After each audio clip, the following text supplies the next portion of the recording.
प्रियंका वाली बात सही है, मतलब प्रियंका वाली बात बिल्कुल सही है। वो क्यों कह रहे हैं?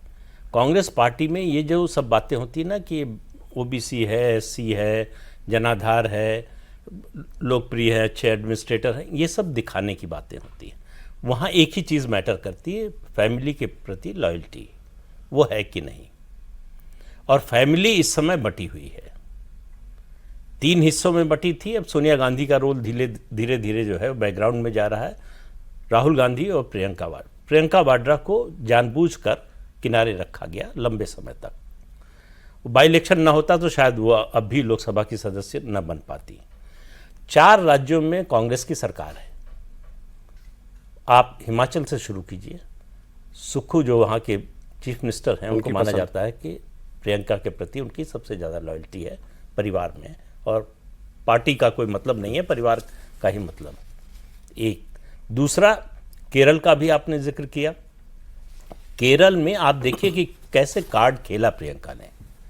प्रियंका सतीशन को नहीं बनवा पाती, उनको मालूम था केसी वेणुगोपाल को राहुल गांधी बनवाना चाहते हैं, और विधायकों में समर्थन भी था, बहुमत भी था।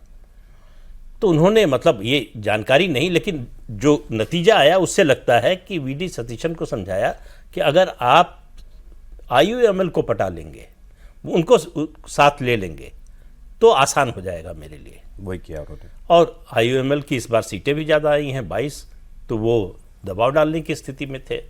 वही किया। वीडी सतीशन का वैसे भी मुस्लिम लीग से पहले से अच्छा संबंध था, 5 साल जो है लीडर अपोजिशन रहे, तो उस नाते भी जो है संपर्क रहा लगातार।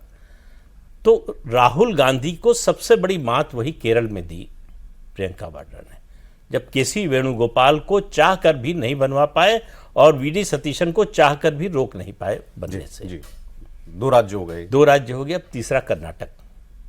सबको मालूम है कि 2.5 साल की बात हुई थी, उसमें प्रियंका भी थी और उसके अलावा सोनिया गांधी भी 2.5 साल के फॉर्मूले से सहमत थी। राहुल गांधी सिद्धारमैया को किसी भी हालत में हटाना नहीं चाहते थे। उनका जो कार्ड है, प्रिय कार्ड है बैकवर्ड का, ओबीसी का, जो चलते रहते हैं, कभी जॉइंट सेक्रेटरीज में पूछते हैं, कभी पत्रकारों से पूछते हैं किस जाति के हो, तो वो तो सबसे बड़ा कार्ड था उनके पास कि ओबीसी चीफ मिनिस्टर, उसको कैसे जाने दें। लेकिन आप देखिए कि डीके शिव कुमार पिछले 2-3 महीने में कई बार दिल्ली आए, राहुल गांधी ने मिलने का समय नहीं दिया। फिर वो प्रियंका से मिले, प्रियंका ने सोनिया गांधी से बात की, उसके बाद राहुल गांधी से बात की। क्या बात की ये किसी को मालूम नहीं है, लेकिन कैसे कन्विंस किया ये भी नहीं मालूम है, लेकिन कन्विंस कर लिया कि ये चेंज जरूरी है। अब वो संसाधन की वजह से था, पार्टी के प्रति उनकी या परिवार के प्रति लॉयल्टी के कारण था, या सिद्धारमैया के बारे में ये पता ही है कि ये आखिरी चुनाव है, मतलब आखिरी उनकी पारी है, इसके बाद कुछ होना नहीं है। जो भी कारण रहा हो, उन्होंने कार्ड जो, मतलब वो एक बिल्कुल खरगोश और कछुए वाली लड़ाई है। खरगोश तेज चल के भी जो है रेस हार गया, कछुआ धीरे धीरे चलते हुए जो है मंजिल पे पहुंच गया। ये प्रियंका वाड्रा ने किया। चौथा राज्य है तेलंगाना, वो अपने आप में स्वतंत्र है। वो सार्वजनिक रूप से कहता है कि मेरा कोई हाईकमान नहीं, मैं ही खुद ही अपना हाईकमान, नॉन अलाइंड है। हाँ, बिल्कुल। और सार्वजनिक मंच से राहुल गांधी प्रधानमंत्री को गाली देते हैं, वो बड़े भाई बोलता है। कोई चिंता नहीं कि राहुल गांधी बुरा मान जाएंगे, नाराज हो जाएंगे, इसकी कोई परवाह नहीं है।